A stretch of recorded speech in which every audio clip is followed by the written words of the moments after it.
Initially, Disco Elysium positioned itself as a comedy RPG, with a detective bumbling and struggling to make sense of absolutely everything around him, as well as trying to do his actual job of investigating the very real murder that took place, and, not to mention, dealing with the consequences of his drunken rager nights prior. However, the more you play Disco Elysium, the more you realise it is not a comedy. In fact, it's one of the most tragically written games I have ever played.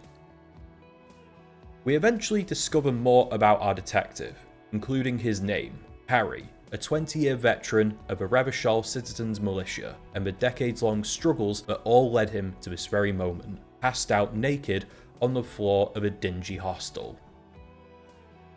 I love the way Disco Elysium deals out its story with a remarkably familiar level of humour, where in most cases, like a rotting corpse hanging from a tree and rude children hurling rocks at it, is objectively not that funny, but Harry's mind and the narrators within will try and make it that way. Much like how many people deal with traumatic or stressful situations in real life, they will try and make sense of it through attempts at humour, a mask that helps them process exactly what they're seeing. Gradually, this mask of humour slowly gets peeled away, making way for a story that, at its core, is about loss, grief, struggles with addiction, and the desire to be a better version of ourselves, even if it's something as unrealistic as a superstar cop.